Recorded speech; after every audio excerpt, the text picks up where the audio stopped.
قد قال الله تعالى في محكم تنزيل عليم وفرقان مجيد يا أيها الذين آمنوا اتقوا الله حق تقاته ولا تموتن إلا وأنتم مسلمون وقال أيضا يا أيها الناس اتقوا ربكم الذي خلقكم من نفس واحدة وخلق منها زوجها وبث منهما رجالا كثيرا ونساء واتقوا الله الذي تساءلون به والأرحام إن الله كان عليكم رقيبا وقال أيضا يا أيها الذين آمنوا اتقوا الله وقولوا قولا سديدا يصلح لكم أعمالكم ويغفر لكم ذنوبكم ومن يطع الله ورسوله فقد فاز فوزا عظيما. எல்லாம் வல்ல அல்லாஹ் ஜல்ல ஷானஹு தஆலாவை புகழ்ந்து அவனது திருத்தூதர் ஸல்லல்லாஹு அலைஹி வஸல்லம் அவர்கள் மீது ஸலவாத்தும் ஸலாமும் கூறிய பின்னால், கண்ணியத்துக்குரிய பெரியோர்களே, அன்பின் சகோதரர்களே, அல்லாஹு தாலா தனது நல்லடியார்களுக்கு ஏற்பாடு செய்திருக்கக்கூடிய அருள்கள் மீது ஆசை வைத்து அவனது ஏவல்களை முடிந்தவரை எடுத்து நடக்குமாறும், அவனது கட்டளைகளை மீறக்கூடியவர்களுக்கு அவன் தயார் செய்திருக்கக்கூடிய தண்டனைகளை பயந்து அவனது விலக்கல்களை விட்டும் முற்றாகவும் தவிந்து கொள்ளுமாறும் எனக்கும் உங்களுக்கும் நான் வசியத்துடன் அனுபவம் செய்கிறேன். கண்ணியத்துக்குரிய சகோதரர்களே, நபி ஸல்லல்லாஹு அலைஹி வஸல்லம் அவர்களும் அவர்களுக்கு முன்னால் வாழ்ந்த நபிமார்களும் அவர்கள் வாழக்கூடிய காலத்தில் இருந்த மக்களுக்கு தங்களுடைய வாழ்நாளிலும் தங்களுடைய மரணத்துக்கு பிறகும் நடக்கக்கூடிய பல செய்திகளை முன்னறிவிப்பு செய்திருக்கிறார்கள். உதாரணமாக, ஈசா அலைஹிஸ்ஸலாம் அவர்கள் எனக்கு பின்னால் அஹ்மத் என்கிற பேருடைய ஒரு இறை தூதர் வருவார், அவர் உங்களை வழிநடத்துவார் என்று அவங்களுடைய சமுதாயத்துக்கு முன்னறிவிப்பு செய்தார்கள். இவ்வாறு ஒவ்வொரு நபிமார்களும் அவர்களுடைய காலத்தில் நடக்கக்கூடிய பல செய்திகளை முன்னறிவிப்பு செய்திருக்கிறார்கள். அவர்களுடைய மரணத்துக்கு பிறகு நடக்கக்கூடிய செய்திகளையும் முன்னறிவிப்பு செய்திருக்கிறார்கள். இந்த முன்னறிவிப்புகள் அவர்கள் இறை தூதர்கள் என்பதற்கான அத்தாட்சியாக, ஆதாரமாக அமையும். இவ்வாறு முன்னறிவிப்பு செய்ததற்காக அந்த இறை தூதர்களுக்கோ நபிமார்களுக்கோ மறைவான அறிவு இருக்கிறது என்பது அர்த்தமில்லை. அல்லாஹு தாலா மறைவான விஷயங்களில் எவற்றை அவர்களுக்கு கற்றுக் கொடுத்தானோ அவற்றை அவர்கள் அறிவிப்பார்கள். நபி ஸல்லல்லாஹு அலைஹி வஸல்லம் அவர்கள் அவர்களுக்கு சொல்லுமாறு அல்லாஹ் குர்ஆனில் சொல்கிறான், லா ஆலமுல் கைப், நான் மறைவான விஷயங்களை அறிந்தவன் இல்லை. நான் மறைவானவற்றை அறிந்தவனாக இருந்திருந்தால் நல்ல விஷயங்கள் மட்டுமே என் வாழ்க்கையில் நடந்திருக்கும். எனக்கும் அல்லாஹ் மறைவான விஷயங்களில் எதை சொல்லி தந்தானோ அதுதான் தெரியும் என்கிற கருத்தை சொல்கிறார்கள்.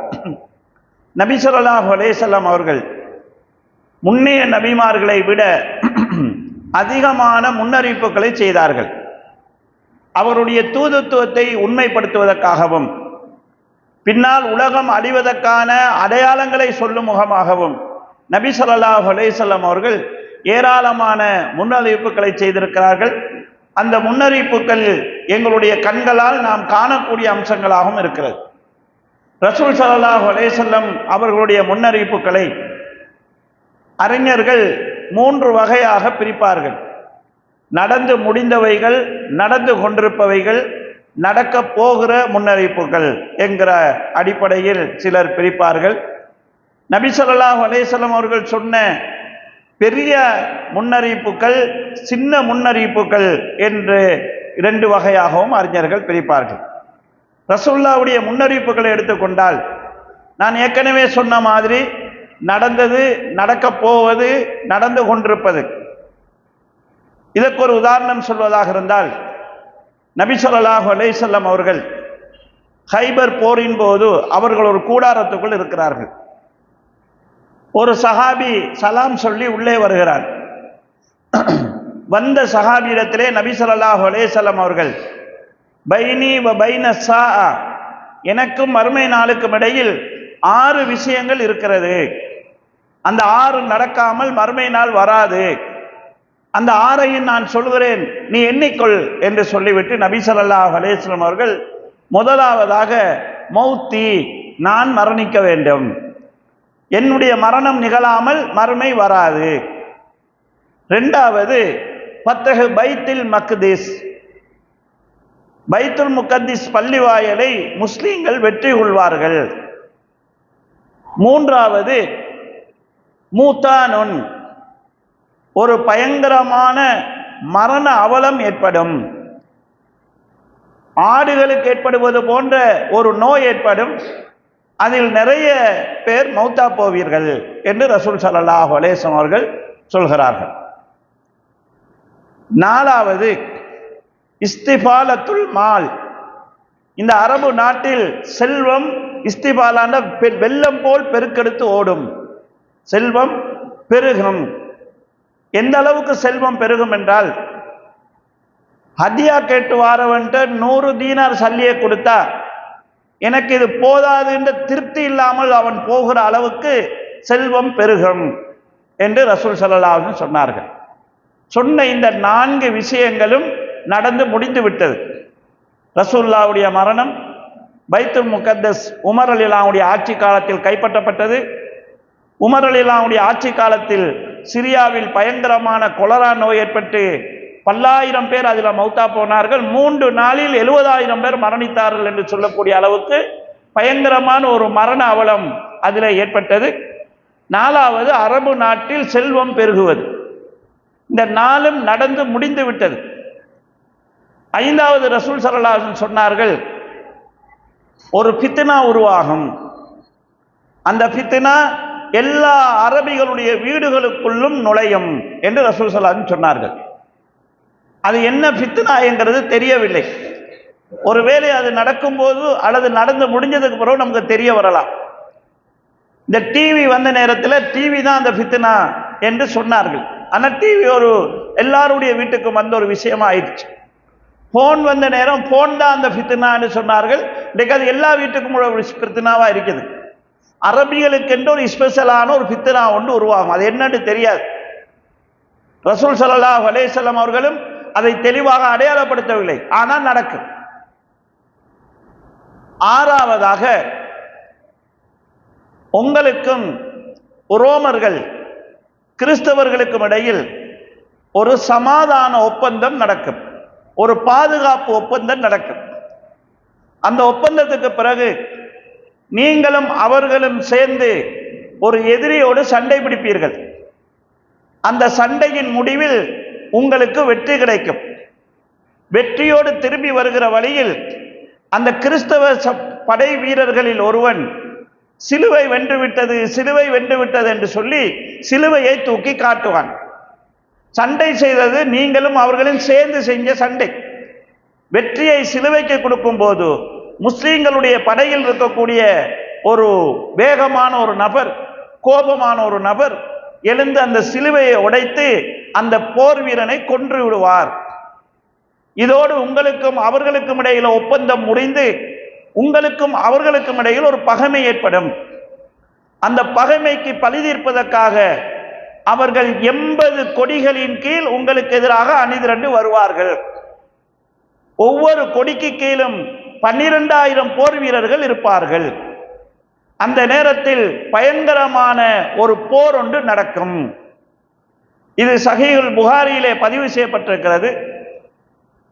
இதே செய்தி இன்னொரு அறிவிப்பில் வருகிற போது நீங்கள் அந்த போரில் வெற்றி பெறுவீர்கள் என்கிற தகவலும் சேர்ந்து இருக்கிறது. இந்த ஹதீஸை இப்ப நாங்கள் எடுத்து பார்த்தோம்னு சொன்னா நடந்து முடிந்த சில செய்திகளும் அதில் இருக்குது. நடந்து கொண்டிருக்கக்கூடிய செய்தி, அரபு நாடு செல்வந்த நாடாக இருப்பதுங்கிறது நடந்து கொண்டிருக்கக்கூடிய விஷயம். முஸ்லீம்களுக்கும் கிறிஸ்தவர்களுக்குமான ஒப்பந்தம், அதற்கு பிறகு நடக்கக்கூடிய யுத்தம், அதை தொடர்ந்து நடக்கக்கூடிய பெரிய யுத்தம், இதெல்லாம் எதிர்காலத்தில் நடக்க போகிற விஷயங்கள். ஆக இப்படி ரசூல் ஸல்லல்லாஹு அலைஹி வஸல்லம் முன்னறிவிப்பை 3ஆக அறிஞர்கள் பிரிப்பார்கள். அன்புள்ள சகோதரர்களே, நபி ஸல்லல்லாஹு அலைஹி வஸல்லம் அவர்கள் சில முன்னறிவிப்புகள் சில சமூகங்கள் குறித்து சொல்லியிருக்கிறார்கள், சில தனிநபர்கள் குறித்து சொல்லியிருக்கிறார்கள், சமூகத்தில் ஏற்படக்கூடிய மாற்றங்கள் குறித்து சொல்லியிருக்கிறார்கள். உதாரணமாக, ஒரு நாள் நபி ஸல்லல்லாஹு அலைஹி வஸல்லம் அவர்களும் அபூபக்கர், உமர், உஸ்மான் ரலியல்லாஹு அன்ஹும் 3 பேரும் உஹது மலைக்கு மேலே இருக்கிறார்கள். அந்த மலை லேசாக அசைய ஆரம்பிக்கிறது. அப்போது நபி ஸல்லல்லாஹு அலைஹி வஸல்லம் அவர்கள் உஸ்குத் யா உஹத், உகதே அமைதியாகிரு, உனக்கு மேல் ஒரு நபியும் ஒரு சித்திக்கும் 2 ஷஹீதுகளும் இருக்கிறார்கள் என்று ரசூல் ஸல்லல்லாஹு அலைஹி வஸல்லம் சொன்னார்கள்.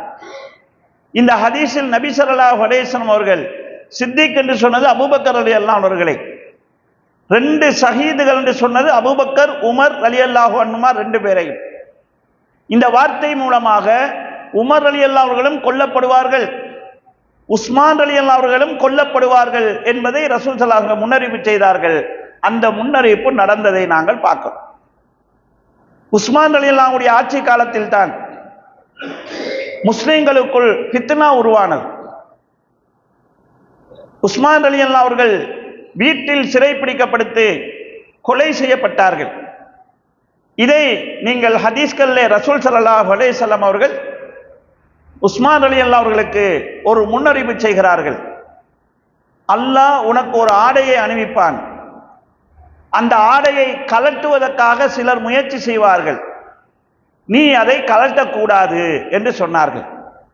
உஸ்மான் ரலியல்லாஹு அவர்கள் சிறைப்பிடிக்கப்பட்டு அவர் கொல்லப்படுவார் என்கிற நிலையில் இருக்கும்போது முஆவியா ரலியல்லாஹு அவர்கள் நீங்க ஷாமுக்கு வாங்க, உங்களை நாங்க பாதுகாக்கிறோம், அல்லது நான் இங்கிருந்து படை அனுப்புறோம் உங்களை பாதுகாக்கிறதுக்கு என்று சொன்னார்கள். அலி ரலியல்லாஹு அவர்கள் தங்களுடைய பிள்ளைகளை அனுப்பி பாதுகாப்புக்கு நிற்க சொன்னார்கள்.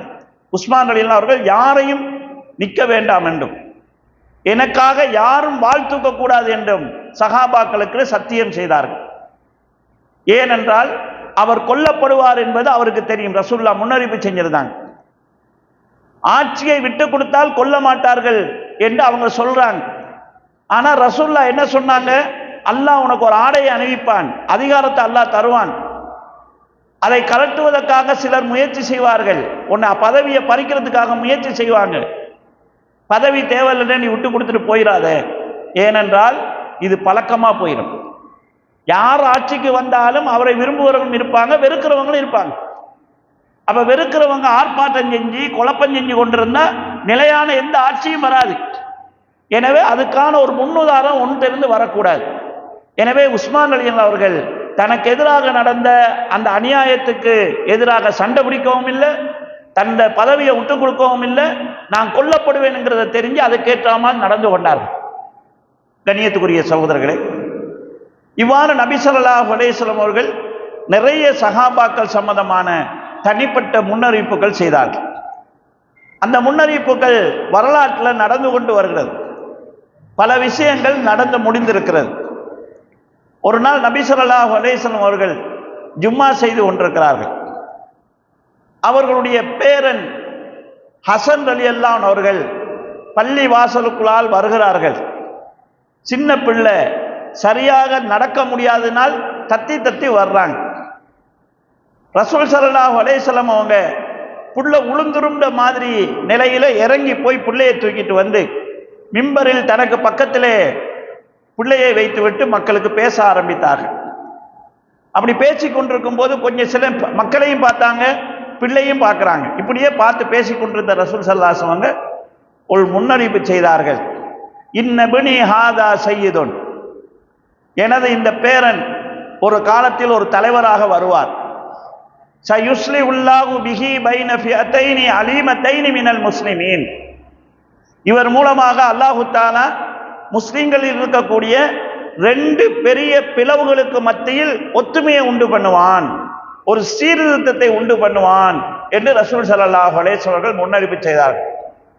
இந்த முன்னறிவிப்பு உஸ்மான் ரலியல்லாஹுடைய கொலைக்கு பிறகு அலி ரலியல்லாஹு அன்ஹுக்கும் முஆவியா ரலியல்லாஹுக்கும் பிரச்சனை வந்து கூபாவில் அலி ரலியல்லாஹு அவர்கள் தலைவராகவும் சிரியாவில் முஆவியா ரலியல்லாஹு அவர்கள் தலைவராகவும் இருந்தார்கள்.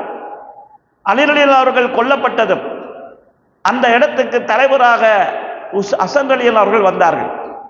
6 மாதம் ஹசன் ரலியல்லாஹு அவர்கள் ஒரு பகுதிக்கு தலைவராகவும் ஒரு பகுதிக்கு முஆவியா ரலியல்லாஹு அவர்கள் தலைவராகவும் இருந்தார்கள். ஒரு கட்டத்தில் 2 பேருக்கும் இடையிலே சண்டை வரக்கூடிய ஒரு சூழல் வந்தது.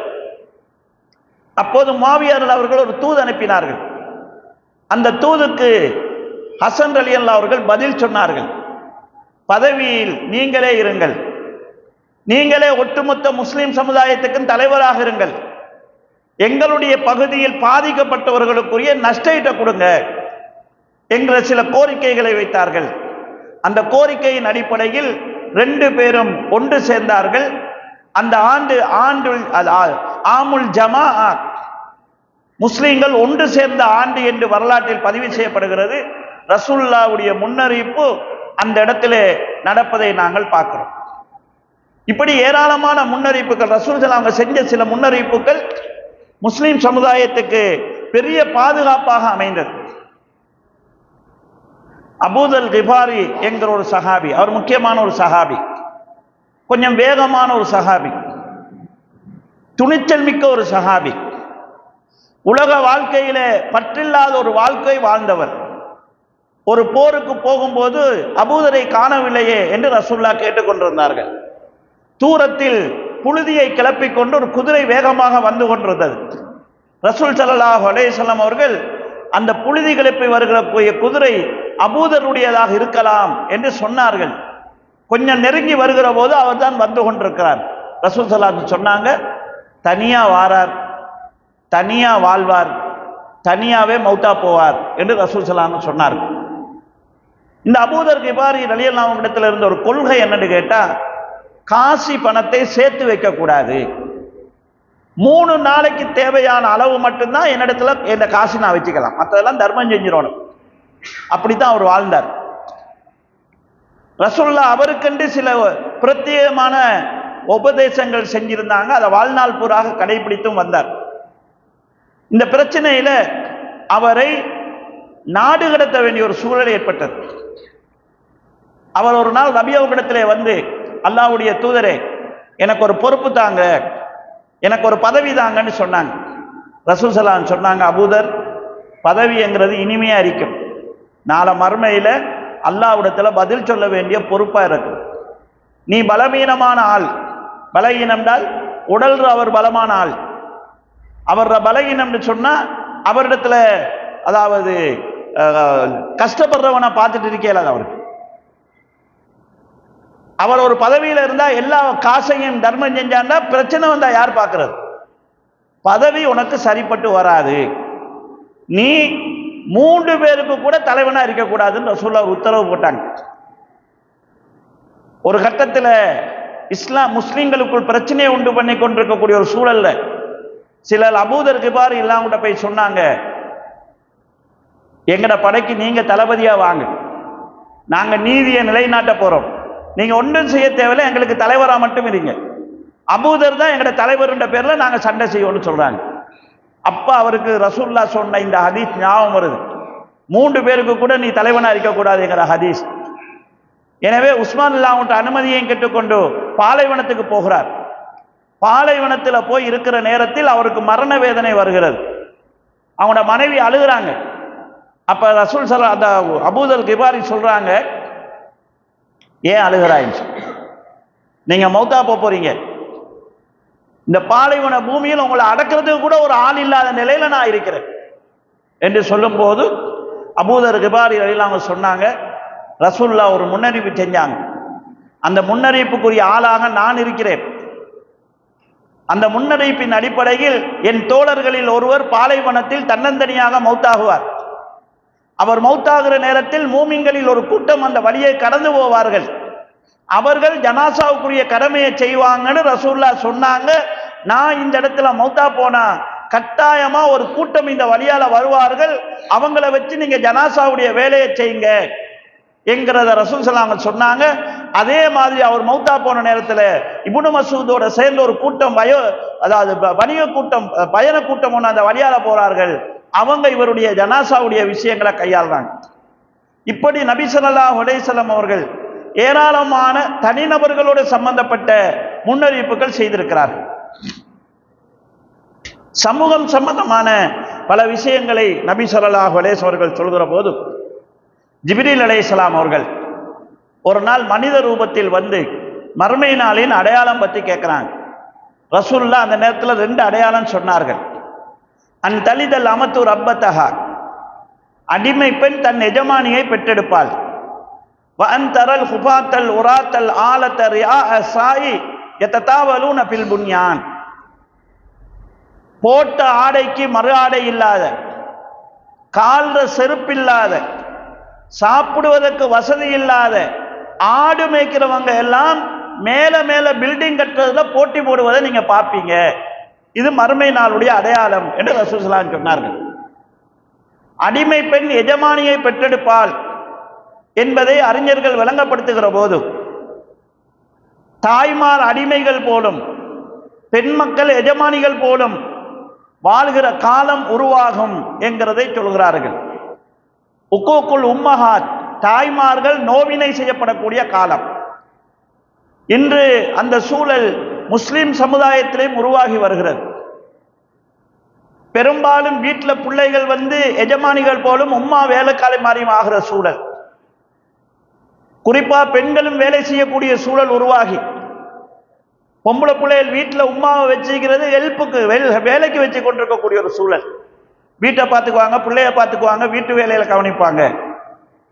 அதே நேரம் தாய் தன் வேலையை தானே செய்ய முடியாத நிலைக்கு ஆளாகிற போது தாய்மார் பந்தாடப்படக்கூடிய ஒரு சூழலை நாங்க பார்க்கிறோம். இதை ரசூல் ஸல்லல்லாஹு அலைஹி வஸல்லம் அவர்கள் இந்த ஒரு சமூக சூழல் மாத்திரம் மாறுது. இதுக்கு இன்னொரு அர்த்தம் செய்வாங்க, தலைகீழாக விஷயங்கள் மாறுறது. பிள்ளைகள் தான் தாய்க்கு பணிவிடை செய்ய வேண்டும், தாய் பிள்ளைகளுக்கு பணிவிடை செய்தல்ங்கிறது உலகம் தலைகீழா மாறுறது. இதை மறுமை நாளுடைய அடையாளமா சொல்றாங்க. வசதியே இல்லாதவங்க எல்லாம் பில்டிங் கட்டுறதுன்னு ரசூலுல்லாஹ் இப்படி சொல்லாம இப்படி சொல்றாங்க, மேல கட்டுறதை சொல்றாங்க. எத்ததாவலூன பில் புனியான், உயர உயர கட்டுவதில் போட்டி போடுவார்கள். அப்ப இந்த நிலையை நாங்கள் பார்த்தோம். சமூக மாற்றம் இது நிறைய விஷயங்களை மறைமுகமா சொல்லுது. மேல மேல பில்டிங் கட்டுவாங்கண்டா வசதி கூடுறது மட்டும் இல்லை, மக்கள் தொகை கூடும், இட பிரச்சனை வரும். அப்பதான் மனுஷன் மேல கட்ட பார்ப்பான், மேல கட்டுறதுல பெருமைப்படக்கூடிய சூழல் வரும். இப்படி பல விஷயங்களை இந்த ஹதீஸ் எங்களுக்கு சொல்கிறது. இவ்வாறு மக்களுக்குள்ள வாழ்க்கையில மாற்றங்கள், நடைமுறைகளில் வரக்கூடிய மாற்றங்கள், இவற்றை இந்த ஹதீஸ் எங்களுக்கு சொல்லி காட்டுகிறது. இதே போல நபி ஸல்லல்லாஹு அலைஹி வஸல்லம் அவர்கள் சொன்ன சில விஷயங்கள், அதாவது இப்படி ஒரு வார்த்தையை ரசூலுல்லாஹ் சொன்னாங்கிறது எங்களுக்கு ஆச்சரியமா இருக்கு. உதாரணமா கல்வி குறையும் என்று ரசூல் ஸல்லல்லாஹு அலைஹி வஸல்லம் சொல்றாங்க. நாங்க இன்றைக்கு உலகத்தை எடுத்துக்கொண்டோம்னா அறிவு வளர்ந்திருக்குது, ஒரு கல்வி பல கல்வியா பெருகி இருக்குது, ஒரு விஷயம் பல துறைகளாக மாறி இருக்குது. அப்ப கல்வி குறையும் என்கிறது எப்படி? கல்வி தான் கூட்டிட்டு போகுது, நுழைச்சு தான் கூட்டிட்டே போகுதுன்னு சொன்னா கல்வி எப்படி கூடுது? ரசூல் ஸல்லல்லாஹு அலைஹி வஸல்லம் சொல்றாங்க, அல்லாஹு தஆலா கல்வியை எடுக்கிறேன்னு சொன்னா கல்வியை தூக்க மாட்டார், அறிஞர்களை தூக்கிடுவான் அல்லாஹு தஆலா. இன்றைக்கு கல்வி எப்படி இருக்குதுன்னா ஏற்றுல இருக்குது. நம்ம ஒரு போன்ல இருக்கக்கூடிய சொஃப்ட்வேர் இருக்குது. சாதாரணமா ஒரு ஹதீஸ் சொஃப்ட்வேரை எடுத்துக்கொண்டா ஆயிரக்கணக்கான கிதாபுகள் அதுல இருக்குது. ஆனா எங்கட மண்டையில் அது இல்லை, எங்கட மூளையில இல்லை. நாலேஜ் புக்குலையும் அதாவது எலக்ட்ரானிக் வழியிலையும் அறிவிக்குது. அதான் கற்றவர்கள் கிடையாது. இப்ப நாங்க படிப்போம், இமாம் புகாரி ரஹ்மத்துல்லாஹி அவங்க லட்சக்கணக்கான ஹதீஸ மனப்பாடம் செஞ்சிருந்தாங்க. எங்களுக்கு அவங்க தந்த கிதாப் எல்லாம் இருக்குது, ஆனா அந்த ஹதீஸ் கிதாப்ல இருக்குது அல்லது சொஃப்ட்வேர்ல இருக்குது. எங்க உள்ளத்துல இருக்குதான்னு கேட்டா உள்ளத்துல இல்லை, எங்கட மூளையில இல்லை. இன்னைக்கு பிள்ளைகள் சில விஷயங்களை விளங்கி இருக்கிறாங்க, அந்த காலத்துல இல்லாத சில விஷயங்களை விளங்கி இருக்கிறாங்க, ஆனா வாழ தெரியல. எல்ஹருல் ஜஹல், அறியாமை வெளிப்படும் ரசூலுல்லாஹ் சொல்றாங்க. எவ்வளவு படிச்சிருந்தாலும் மனிதனிடத்துல ஜெஹல் தன்மை தான் வெளியே தெரியுது, ஜெஹல் வெளிப்படையா இருக்குது. படிக்காத காலத்துல இருந்த நிம்மதி இல்லாத நிலையை பார்க்கிறோம், படிக்காத காலத்துல மனுஷன்ட்ட இருந்த அந்த நாணயம் இல்லாத ஒரு சூழலை பார்க்கிறோம். எத்தகாரபு ஜமான், காலம் சுருங்கும் என்று ரசூல் ஸல்லல்லாஹு அலைஹி வஸல்லம் சொல்றாங்க.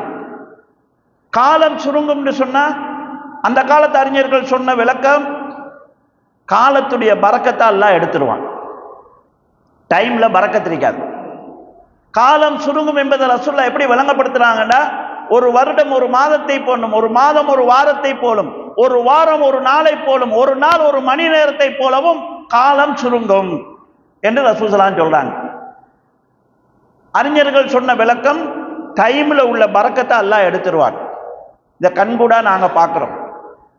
நாங்கள்லாம் சின்ன வயசுல இருக்கும்போது ஒரு இடத்துக்கு பயணம் போறதா இருந்தா பெரும்பாலும் நடந்து போகணும், டைம் எடுக்கும். குளிக்கிறதாக இருந்தா ஆத்துக்கு குளத்துக்கு போகணும், டைம் எடுக்கும். சமைக்கிறதாக இருந்தா விறகு தேடி சமைக்கணும், டைம் எடுக்கும். துணி கழுகிறதாக இருந்தா ஆத்துக்கு குளத்துக்கு போயிட்டு தேய்ச்சி கழுகணும், டைம் எடுக்கும். இவ்வளவு வேலைகளையும் செஞ்சு கொண்டு எங்கட உம்மாமாரு மகரிபுக்கு பிறகு கன்சுலர்ஸ் ஓதுனாங்க, தலைப்பாத்தியா ஓதுனாங்க, யாசின் ஓதுனாங்க, வாக்கியா ஓதுனாங்க. ஏதோ அவங்களுக்கு தெரிஞ்சதை செஞ்சுட்டு வந்தாங்க. இன்றைக்கு குளிக்கிறது பாத்ரூம்ல டெப்பை திறந்து குளிக்கிறோம், கேஸ்ல ஆக்குறோம், வாஷிங் மெஷின்ல கழுகுறோம். அன்றைக்கு மாதிரி ஒரு உமாவுக்கு 7-8 பிள்ளைகள் இல்லை, 1-2 பிள்ளைகள் தான் இருக்குது. எல்லா வசதியும் உள்ளுக்குள்ள இருக்குது. யாருக்குமே டைம் இல்லாத நிலையை பார்க்கணும். அந்த நேரங்கள்ல அதாவது மார்க்க விஷயத்துக்கு செய்ய இருந்த டைம் இல்லை. சமூக விஷயங்கள் தாய்மார் சில நேரங்கள்ல அந்திப்பட்டா அப்படியே நோய் விசாரிச்சுட்டு வருவாங்க. ஒரு ஜனாசாவோடு தப்பாது தாய்மார்களுக்கு. ஊருக்குள்ள யாருக்கு சோமில்லைனாலும் நோய் பார்க்க போவாங்க. சில ஊர்களில் நாங்க சின்ன வயசுல சில ஊர்களில் டொய்லெட்டே கிடையாது. மலசெல்லாம் கழிக்கிறதா இருந்தாலும் வெளியே போய் கழிக்க, அதுக்கு கூட அவங்க டைம் செலவழிக்கணும். இன்னைக்கு வீட்டுல 4 பாத்ரூம் இருந்தாலும் பிள்ளைகளுக்கு பாத்ரூம் போறதுக்கு டைம் இல்லை. அப்ப இந்த நேரத்தில் உள்ள பரக்கத்தை எடுபடுது. கடந்த காலத்துல வாழ்ந்த இமாம்களுடைய வரலாறை பார்க்கும் போது ஆச்சரியமா இருக்குது. இமாம் இப்னு தைமியா ரஹ்மத்துல்லாஹி அவர்கள் கல்யாணம் முடிக்காமலே மௌத்தா போன ஒரு இமாம். 500க்கும் மேற்பட்ட கிதாபுகள் எழுதியிருக்கிறார். 39 வயசுக்குள்ள மௌத்தா போறார். வாழ்நாளில் பெரும்பகுதி சிறையில கழிக்கிறார். மௌத்தா போகும்போதும் சிறையில தான் இருக்கிறார்.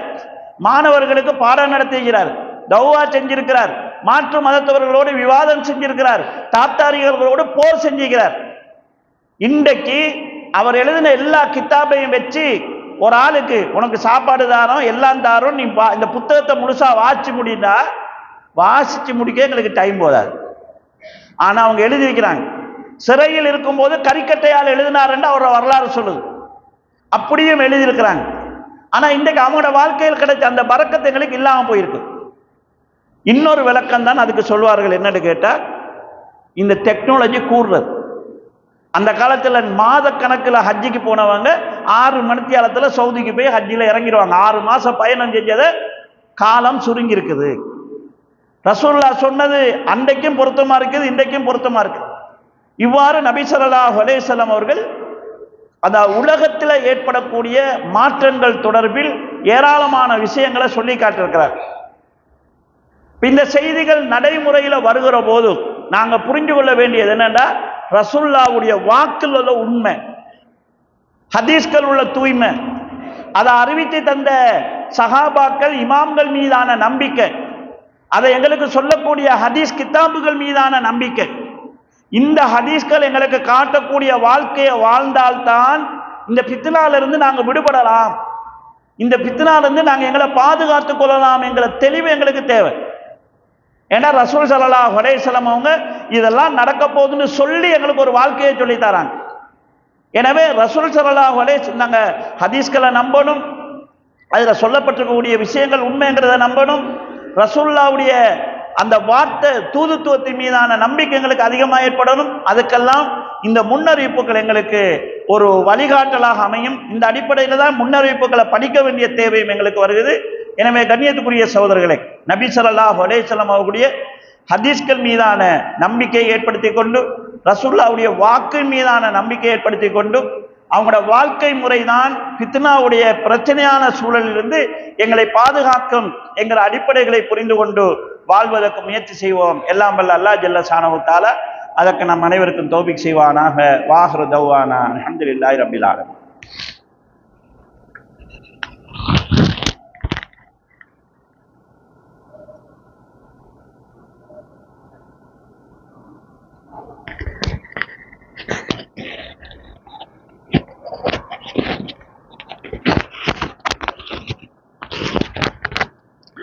அல்ஹம்துலில்லாஹ் அல்ஹம்துலில்லாஹி நஹ்மதுஹு வ நஸ்தஈனுஹு வ நஸ்தக்ஃபிருஹு வ நு'மினு பிஹி வ நத்தவக்கலு அலைஹி வ நஅூது பில்லாஹி மின் ஷுரூரி அன்ஃபுஸினா வ மின் ஸய்யிஆத்தி அஅமாலினா மை யஹ்திஹில்லாஹு ஃபலா முதில்ல லஹு வ மை யுத்லில் ஃபலா ஹாதிய லஹு வ அஷ்ஹது அன் லா இலாஹா இல்லல்லாஹு வஹ்தஹு லா ஷரீக லஹு வ அஷ்ஹது அன்ன முஹம்மதன் அப்துஹு வ ரசூலுஹு அம்மா பஅத். அல்லாஹும்ம ஸல்லி அலா முஹம்மதின் வ அலா ஆலி முஹம்மத் கமா ஸல்லைத அலா இப்ராஹீம وعلى آل إبراهيم إنك حميد مجيد اللهم بارك على محمد وعلى آل محمد كما باركت على إبراهيم وعلى آل إبراهيم إنك حميد مجيد.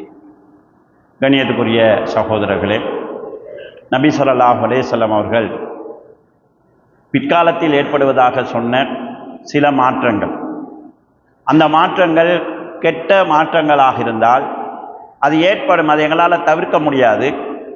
ஆனால் அதிலிருந்து எங்களை நாங்கள் பாதுகாத்து கொள்வதற்கான முயற்சிகளை கட்டாயமாக நாங்கள் செய்யணும். உதாரணமாக நபி ஸல்லல்லாஹு அலைஹி வஸல்லம் அவர்கள் சலாம் சொல்வதை சொல்கிறார்கள். சலாம் சொல்வது இல்லாமல் போகும். அறிந்தவர்களுக்கு மட்டுமே சலாம் சொல்லக்கூடிய சூழல் உருவாகும். இது ரசூலுல்லாஹ் சொல்றாங்க. அப்போ அது அப்படித்தான் ஏற்படும். ஆனால் நம்மட வாழ்க்கையில் அதை தவிர்க்கிறதுக்கு முயற்சி செய்யணும். இதே போல நபி ஸல்லல்லாஹு அலைஹி வஸல்லம் சொல்கிறார்கள், குடும்ப உறவுகள் அட்டுப்போகும், உறவு தெரியாமல் போயிடும், மக்கள் மத்தியில் அறிமுகம் இல்லாமல் போயிடும் என்று ரசூல் ஸல்லல்லாஹு அலைஹி வஸல்லம் சொல்கிறாங்க.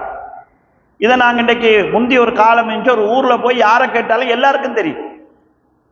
ஆனால் இன்றைக்கு இப்போ யாரை கேட்டாலும் யாருக்கும் தெரியாதுங்கிற மாதிரி ஒரே ஊருக்குள் வாழ்கிற குடும்பங்களுக்குள்ளே அந்த உறவு முறை இல்லாமல் போகுது. அதுக்கு காரணம் இருக்குது. முந்தி காலம் மாதிரி எல்லாரும் ஒண்டா வாழ்றதில்லை, தொழில் வேற, ஊர் வேறையா போகுது. கல்யாணங்கள் முந்தி எப்படியுமே ஊருக்குள்ள முடிப்பாங்க, சொந்தத்துக்குள்ள முடிப்பாங்க, அதுகள் மாறி போகுது, ஏதோ சில காரணங்கள். ஆனால் அந்த உறவு முறை இல்லாமல் போயிருக்கு. எந்த அளவுக்கு உறவு முறை இல்லைன்னா சாச்சா பெரியப்பட பிள்ளைகளுக்குள்ள கூட தொடர்பு இல்லை என்கிற நிலை உருவாகி வருது. இதை மார்க்க சமூகத்தில் ஏற்படக்கூடிய பிழையான அம்சங்கள் ஒன்றாக ரசூல் ஸல்லல்லாஹு அலைஹி வஸல்லம் அவர்கள் அறிமுகப்படுத்துறாங்க. அயலவர்கள் பற்றிய அறிமுகம் இல்லாமல் போகிறது. பக்கத்து வீட்டில் இருக்கிற யாருன்னே தெரியாது, யார் இருந்தால் நமக்கு என்னென்ற மாதிரியான ஒரு வாழ்க்கை முறை. ஆனால் இஸ்லாத்தில் அண்டை வீட்டாருக்கென்று பல உரிமைகள் இஸ்லாம் சொல்லியிருக்குது. அதெல்லாம் மதிக்காமல் போகிற ஒரு சூழல், ஒரு டவுன் வாழ்க்கை முறை. பக்கத்து வீட்டில் இருக்கிறவங்களை பற்றி அவங்கள பற்றி எந்த அக்கறையும் இல்லாத ஒரு நிலை. ஆனால் ஹதீஸ் என்ன சொல்லுதுன்னா, பக்கத்து வீட்டாக பசித்து இருக்கும் போது தான் மட்டும் வயிறு நிறைய புசிக்கிறவன் மூமின் இல்லைங்கிறது ஹதீஸில் சொல்லப்படுது. இப்போ நம்ம ஒரு அப்பார்ட்மெண்ட்டில் வாழ்கிறோம், பக்கத்து வீட்டில் இருக்கிறவன் எங்கேயோ ஒரு நாட்டில் இருந்து எங்கேயோ ஒரு ஊரில் இருந்து வேலைக்காக வந்துக்கிறான், யார் தெரியும்னு அவசியமே இல்லாத மாதிரியான ஒரு வாழ்க்கை முறை ஏற்படுறது. இதை ரசூல் ஸல்லல்லாஹு அலைஹி வஸல்லம் சொல்கிறாங்க. பள்ளிகளை வைத்து மக்கள் பெருமைப்படக்கூடிய காலம் உருவாகும். பள்ளிகள் பெருசாக கட்டப்படும், தொழுகிறதுக்கு ஆள் இல்லாமல் போகும். பள்ளிகளுக்கு இமாம்கள் தேடுவது சிரமமாக அமையும். இது ரசூல் ஸல்லல்லாஹு அலைஹி வஸல்லம் அவர்கள் எதிர்காலத்தில் நடக்க போகிற விஷயங்களாக சொன்ன விஷயங்களை இன்றைக்கு ஊருக்கு ஊர் நாங்கள் பார்த்துட்டு இருக்கோம். உதாரணமாக இலங்கை எடுத்துக்கொண்டா 350க்கும் மேற்பட்ட மதரசாக்கள் இருக்குது. ஒரு மதரசால இருந்து ஒரு வருஷத்துக்கு ஒரு மௌலவி வெளியானாலும் வருஷத்துக்கு 350 மௌலவிமார் வராங்க. ஆனால் இன்றைக்கு பள்ளிக்கு தகுதியான ஆளுங்கள் தேர்றது கஷ்டமா இருக்கு. இந்த சூழலை நாங்கள் பார்க்குறோம். மக்களுக்கு ஒரு காலம் வரும், தான் அதாவது பொருளாதாரத்தை எடுக்கக்கூடிய மனிதன், அதை நான் ஹலாலில் இருந்து எடுக்கிறேனா ஹராமில் இருந்து எடுக்கிறேனாங்கிறத பற்றி எந்த கவலையும் இல்லாமல் வாழ்ந்துட்டு போகக்கூடிய ஒரு காலம் வரும். இது ரசூல் ஸல்லல்லாஹு அலைஹி வஸல்லம் முன்னறிவிப்பு செய்கிறாங்க. சமூகத்தில் ஏற்படக்கூடிய பல குழப்பங்களுக்கான சூழலை ரசூலுல்லாஹ் சொல்றாங்க. பெண்கள் அதிகரிப்பாங்க, ஆண்கள் குறைவாங்க. பெண்கள் அதிகரித்து ஆண்கள் குறைகிற போது நிறைய ஒழுக்க பிரச்சனைகள் உருவாகும். இது உலக நாடுகள் எல்லாம் இப்போ சந்திக்கிற பிரச்சனையா இருக்குது. அண்மையில் இலங்கையில் எடுத்த கணக்கின் அடிப்படையில் ஆண்களை விட 7.5 லட்சம் பெண்கள் அதிகமாக இருக்கிறாங்க. ஆம்பளைகள் 97 பேர் இருந்தால் பொம்பளைகள் 100 பேர் இருக்கிறாங்க. அப்போ இந்த ஏற்றத்தாழ்வு வாழ்க்கை சமூகத்தில் பெரிய ஒரு பிரச்சனையை உண்டாக்கு. மறுமை நாள் நெருங்குற போது ஒரு ஆண் 50 பெண்களை நிர்வகிக்கக்கூடிய நிலைமை ஏற்படும் என்கிற அளவுக்கு பெண்களுடைய தொகை அதிகரிச்சுட்டு போகும். அப்போ இந்த மாதிரி நிறைய சூழல்கள் ஏற்படும். இதில் ரசூல் ஸல்லல்லாஹு அலைஹி வஸல்லம் மார்க்கத்தோடு வாழ்றதுக்கு எங்களுக்கு வழிகாட்டி இருக்கிறாங்க. இதில் எங்களோட பண்பாடுகள் மாறிடக்கூடாது. உலகத்தினுடைய இந்த ஓட்டம் எங்களுடைய பொருளாதாரத்தை ஹலாலாக தேடுற வழிமுறையிலேருந்து எங்களை மாற்றிடக்கூடாது. உறவுகளோடு உள்ள நெருக்கத்தை இல்லாமக்கிடக்கூடாது. இன்றைக்கு நிறைய பேருக்கு ஃபேஸ்புக் நட்பு இருக்கும், வாட்ஸ்அப் நட்பு இருக்கும், டிக்டாக்ல நட்பு இருக்கும். ஆனால் ஊருக்குள்ள ஆட்களுக்கு நண்பர் இல்லை, ஊருக்குள்ள சொந்தத்தோட தொடர்பு இல்லை. வெளிநாட்டில் இருக்கக்கூடிய நண்பர்களுக்கு பிறந்தநாள் வாழ்த்து சொல்றதும், பிறந்தநாள் வாழ்த்து சொல்றதும், மாற்று மதத்தவங்களுக்கு அவங்களோட பிறந்தநாள் வாழ்த்து சொல்றதும், உம்மாக்கு ஒரு வாழ்த்து சொல்றதுக்கு அவனுக்கு வக்கில்லாமல் இருக்கும். அவருக்கு அதாவது தீபாவளி இருந்துச்சா, இந்து தீபாவளியை கொண்டாடக்கூடிய இந்து நண்பர்களுக்கு என்னுடைய தீபாவளி வாழ்த்துக்கள் பேஸ்புக்ல வாழ்த்து சொல்வார். பக்கத்துல உம்மா இருக்கிறார், வைஃப் இருக்கிறார், தங்கச்சி இருக்கிறாங்க. இவங்களோட பிறக்கல் ஒரு பிரச்சனைக்கு வார்த்தை சொல்றதுக்கோ சந்தோஷம் சொல்றதுக்கோ வக்கில்லாம இருக்கும். அப்ப இப்படி ஒரு வாழ்க்கை முறை ஒன்று மாறிக்கொண்டு வருகிறது. எனவே அசலான ஒரு வாழ்க்கைக்கு நாங்க சூழ்நிலைகள் எப்படி மாறினாலும் மாறணும். இந்த வழிகாட்டல்கள் ரசூல் ஸல்லல்லாஹு அலைஹி வஸல்லம் வழிகாட்டல் இல்லாம இந்த ஃபித்னாவுல நாங்க எங்களை சரி செய்து கொள்ள முடியாது என்கிற அடிப்படையை புரிந்து கொள்வோம். கண்ணியத்துக்குரிய சகோதரர்களே, ரசூலுல்லாஹ்வுடைய முன்னறிவிப்புகள் என்கிறது நிறைந்தது, விரிவானது. நிறையவே ரசூல் ஸல்லல்லாஹு அலைஹி வஸல்லம் செய்திருக்கிறார்கள். மறுமை நாளுடைய அடையாளங்கள் சம்பந்தமாக மட்டும், சிறிய அடையாளங்கள் சம்பந்தமாக மட்டும் அறிஞர் அரீபி என்கிற ஒரு அறிஞர் 197 அடையாளங்களை ரசூல் ஸல்லல்லாஹு அலைஹி வஸல்லம் சொன்னது, 10 பெரிய அடையாளங்களுமாக கிட்டத்தட்ட 200 அடையாளங்களும் ஒரு தனி நூல்ல குறிப்பிட்டிருக்காங்க. ஜும்மாவுடைய நேரத்தில் சுருக்கமா இந்த வாழ்க்கையோட எங்களுடைய நாங்கள் கண்ணால புரிந்து கொள்ளக்கூடிய சில அடையாளங்களை சுருக்கமா சொல்லியிருக்கிறேன். இவை எங்களுக்கு ஹதீஸ்கள் மீது நம்பிக்கை உண்டாக்கணும். ஹதீஸ்களை தொகுத்து தந்த இமாம்கள் மீதான நம்பிக்கையை உண்டாக்கணும். ஹதீஸ்கள் தான் எங்களுடைய வாழ்க்கைக்கான வழிகாட்டல் என்கிற நம்பிக்கையை உண்டாக்கணும். இந்த நம்பிக்கையோடு எங்களுடைய வாழ்க்கையை அமைத்துக் கொள்வதற்கு முயற்சி செய்வோம். எல்லாம் வல்ல அல்லாஹ் ஜல்ல ஷானஹு தஆலா அதற்கு நம் அனைவருக்கும் தௌஃபீக் செய்வானாக. யா அல்லாஹ், சத்தியத்தை சத்தியமாக அறிந்து அதை அப்படியே பின்பற்றுவதற்கு, அசத்தியத்தை அசத்தியமாக அறிந்து அதை விட்டு விலகிக் கொள்வதற்கும் நம் அனைவருக்கும் அருள் புரிவாயாக. ஆமீன் ஆமீன் யா ரப்பல் ஆலமீன். வாஹிரு தௌவானா அல்ஹம்துலில்லாஹி ரப்பில் ஆலமீன்.